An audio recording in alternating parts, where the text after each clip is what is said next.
জয় শ্রীহরি, শ্রী বিষ্ণু নারায়ণ। আজকের বিষয়, পুজো করার সময় আমাদের খুব দুশ্চিন্তা আসে। মনের মধ্যে নানান রকমের অপ্রাসঙ্গিক কথা, যেগুলো ভিত্তিহীন, যেগুলোর কোনো মানে নেই, সেরকম ধরনের কথা মনের মধ্যে ভিড় করে ঠিক পুজো করার সময়তেই। আবার এমনও অনেকে আছেন যারা বলেছেন যে প্রচণ্ড হাই ওঠে, যে হাইটাকে কন্ট্রোল করা যায় না, ঠিক পুজো করার সময়তেই হয়। জপ করার সময় মনোনিবেশ করতে পারছি না, মোহর মোহর হাই চলে আসছে, খুবই দুশ্চিন্তার কথা যেগুলো মনের মধ্যে ভিড় করছে। এগুলো কেন হয়? এগুলোর থেকে কিভাবে নিজেদের মনকে শান্ত রাখতে পারবো, অন্তত পক্ষে পুজো করার সময় বা জপ করার সময়? সারাদিন তো এমনিতে সত্যি কথা বলতে গেলে কি মানুষের সময় নেই, মানুষকে কাজ করতে হয়। আর এখন সত্যি কথা, এতটাই বাজার দর, বাড়ির সকলকেই কিছু না কিছু রোজগার করার চেষ্টা করতে হচ্ছে। তাই সঠিক সময় আমরা বের করতে পারছি না জপ করার বা পুজো অর্চনা করার। কিন্তু যতটুকু বা সময় পাই, সেই সময়ে আবার এই সমস্ত জিনিস চলে আসছে। দেখুন, পুজো আপনারা যখন করবেন, তখন একটু চেষ্টা করা উচিত অন্ততপক্ষে সারা দিনের মধ্যে যে কোনো একটি সময় আপনাকে নিতে হবে, যতই কাজ থাকুক না কেন। ঠিক আপনার যে সময়টা সম্ভব, আপনার সমস্ত কাজ বজায় রাখার পর আপনি সেই সময়টা নেবেন। দেখুন, ঠাকুর দেবতাদেরকে পুজো অর্চনা করার জন্য বা জপ করার জন্য কোনো সময় নির্ধারিত নেই। আপনি আপনার সময় বের করে করুন। তবে হ্যাঁ, যাদের বাড়িতে নিত্য পুজো অর্চনা হয়, যাদের বাড়িতে বিগ্রহ আছে, মানে মূর্তি আছে, তাদেরকে তো অবশ্যই সকালে এবং সন্ধ্যায় ঠাকুরকে জল অর্পণ করতে হবে, ভোগ নিবেদন করতে হবে। তাদের যত কাজই থাক না কেন। কিন্তু যাদের বাড়িতে পিকচারে পুজো হয়, তারা একবার করলেই হবে। ঠাকুরকে আমরা যে প্রসাদ নিবেদন করি, ভগবান কি প্রসাদ খান? আমরা আমাদের মনের কথা ভগবানকে জানাই, আর এই যে প্রসাদ আমরা নিবেদন করি, এই প্রসাদ আমরা ভগবানকে বলি যে হে প্রভু, তুমি দৃষ্টি দাও, দিয়ে এটাকে প্রসাদ করে দাও। এই প্রসাদ আমরা খেয়ে আমাদের পরমায়ু বাড়ুক, আমাদের কর্মে উন্নতি আসুক, আমাদের গৃহে শান্তি আসুক। ভগবানকে আমরা ফুল অর্পণ করি, ভগবানের শ্রীচরণে আমরা ফুল দিই। ভগবান গ্রহণ করেন সেই ফুল।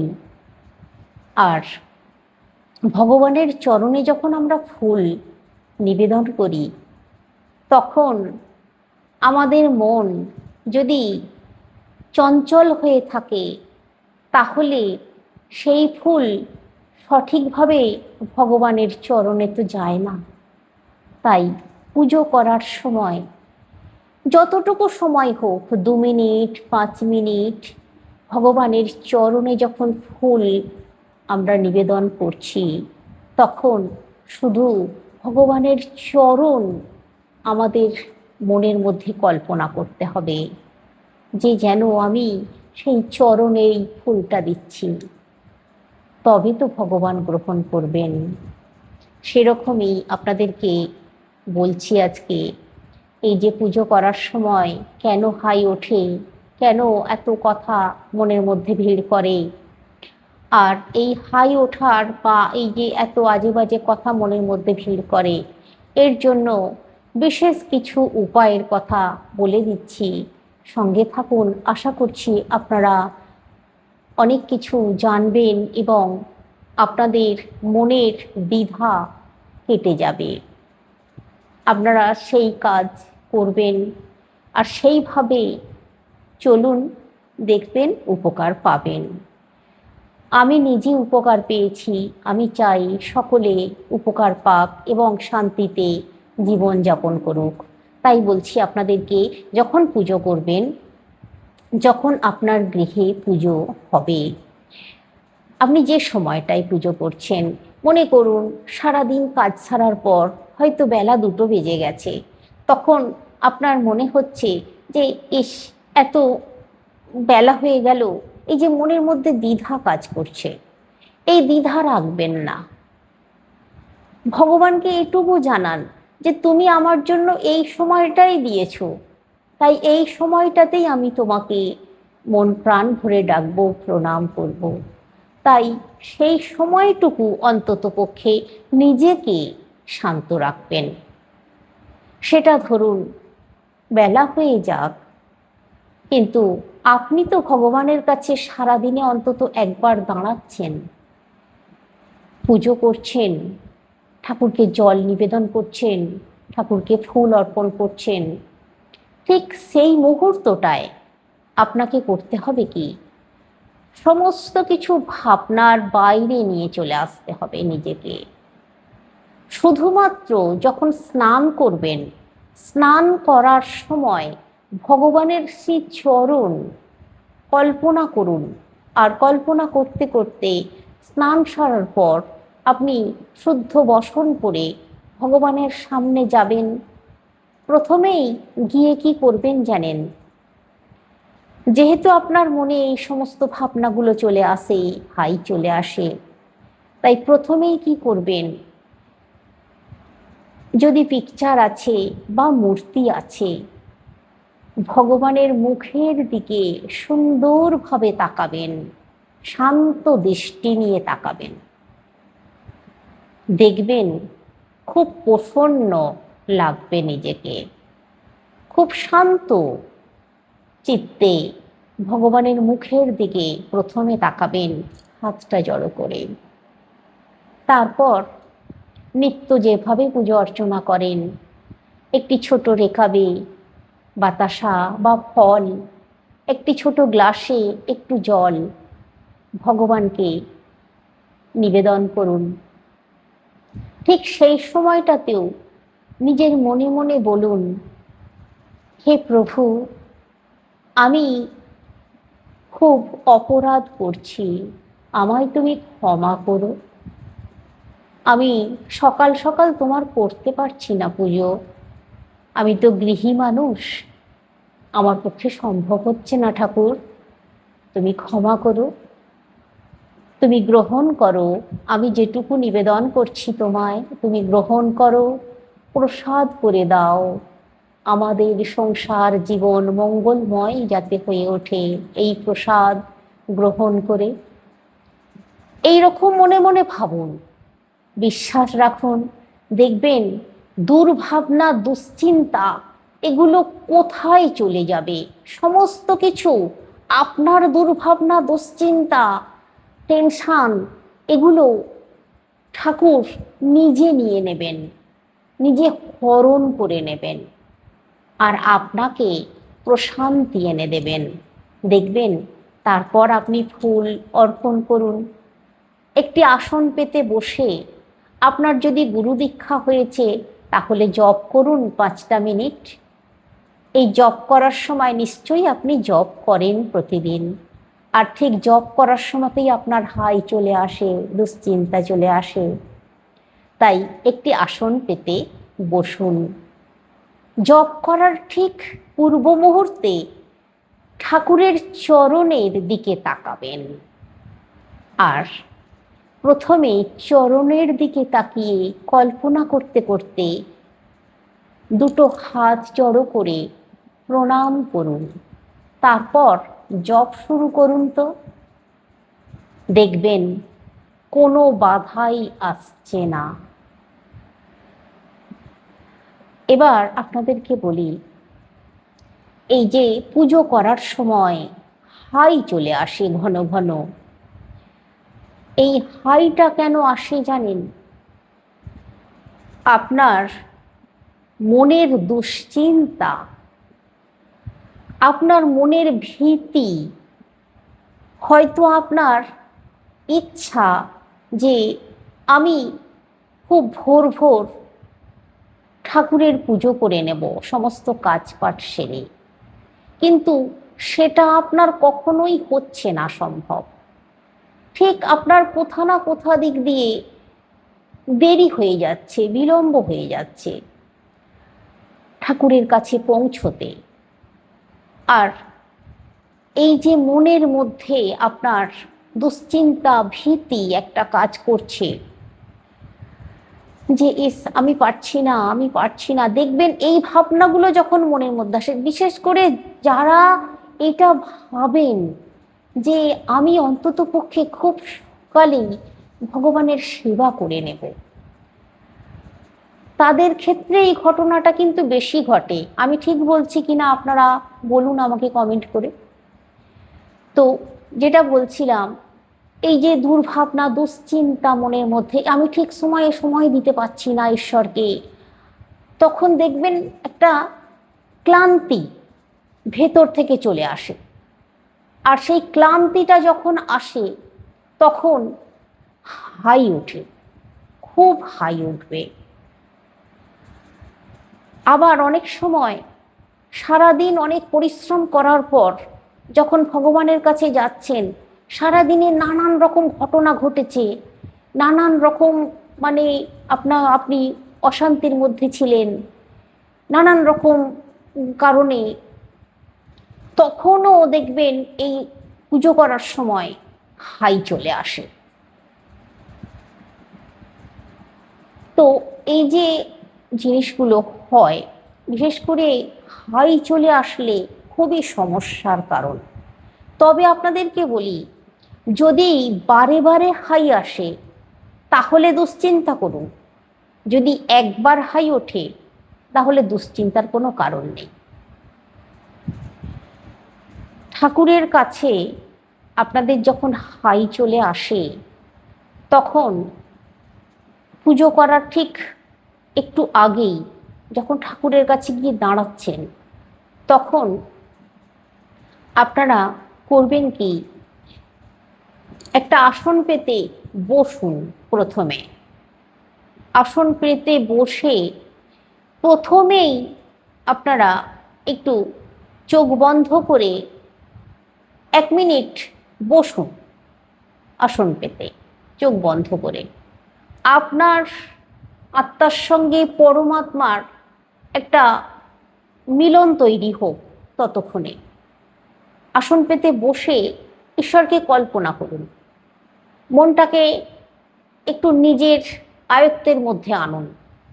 শুধু আপনি যেন আপনি আর ভগবান আছে, আপনি আছেন, আপনার দেবতা আছেন, আপনার ইষ্ট দেবতা আছেন, সেখানে আর কেউ নেই, তৃতীয় কোনো কেউ নেই, মানে দ্বিতীয় তৃতীয় কেউ নেই।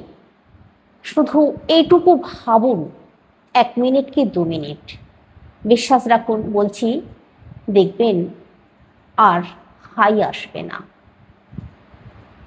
খুব সুন্দরভাবে শান্তভাবে পুজো করে নিতে পারবেন। পুজোয় কোনো ব্যাঘাত ঘটবে না, না আসবে দুশ্চিন্তা, না আসবে হাই। তবে হ্যাঁ, আপনাদেরকে বলবো বলেছিলাম, কিছু বিকল্প রাস্তা তো তৈরি করতেই হবে। এত কিছু করার পরেও যদি হাই আসে, দুশ্চিন্তা আসে, তাহলে বিশেষ কিছু উপায় আছে, বলে দিই। সেটা হচ্ছে, আপনাদেরকে একদিন দুদিন করলে হবে না। তো প্রথম যে উপায়টার কথা বলবো সেটা হচ্ছে, আপনারা যখন রাত্রে ঘুমাতে যাবেন তখন প্রতিদিন পা ধুয়ে বিছানায় উঠবেন, মানে পা ধুয়ে পা মুছে বিছানায় উঠবেন। তারপর হাত জড়ো করে আপনার ইষ্ট দেবতার নাম করে তারপর ঘুমাতে যাবেন। দেখবেন অনেক দুশ্চিন্তা মুক্ত থাকবেন। এবার দ্বিতীয় উপায়টার কথা বলি। দেখুন, ধুনো আপনাদেরকে একটু বেশি পরিমাণে কিনে নিয়ে আসতে হবে, বাড়িতে রাখতে হবে। ধুনো আর একটু তার সঙ্গে গুগ্গুল কিনে নিয়ে আসতে হবে। আর নিতে হবে তেজপাতা, লবঙ্গ, এই জিনিস নিতে হবে। তেজপাতা নেবেন, লবঙ্গ নেবেন। আর যদি সম্ভব হয় ঘুঁটে, গোবরের ঘুঁটে জোগাড় করা, তাহলে খুব ভালো হয়। আর যদি সম্ভব না হয়, নারকেলের ছোবড়া নেবেন, তাতে অসুবিধা নেই। তবে এই লবঙ্গ, তেজপাতা কোনো নির্দিষ্ট গণাগনি দরকার নেই, আপনারা আপনাদের সুবিধা মতো নেবেন।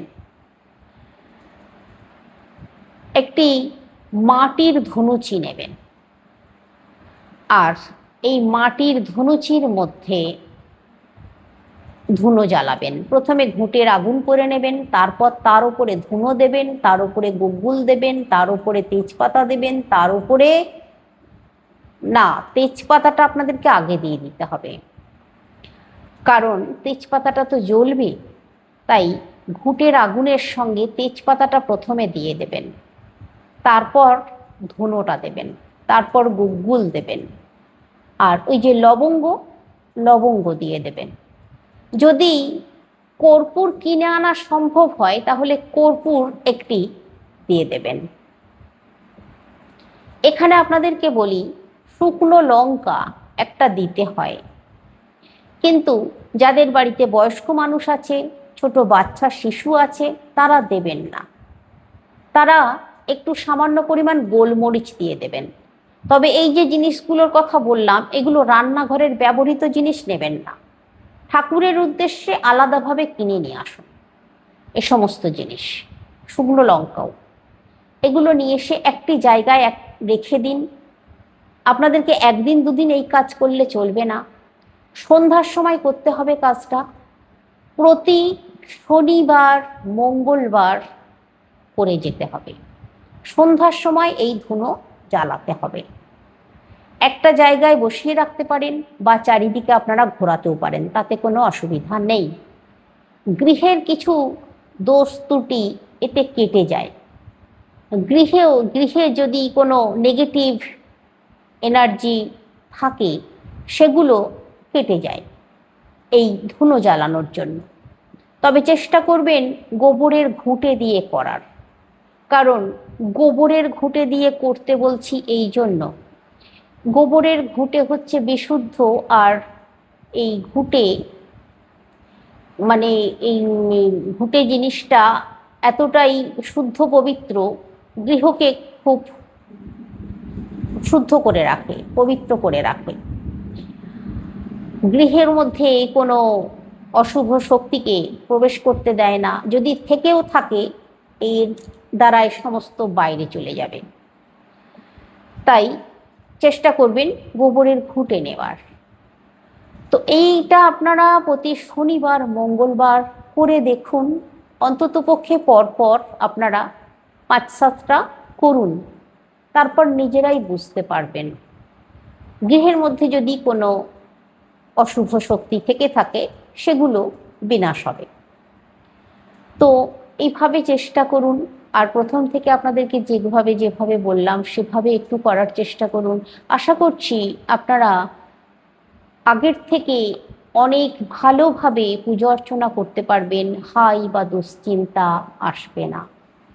আজকে রাখছি। সকলে সুস্থ থাকুন, ভালো থাকুন, শ্রী হরি নারায়ণের কৃপায়।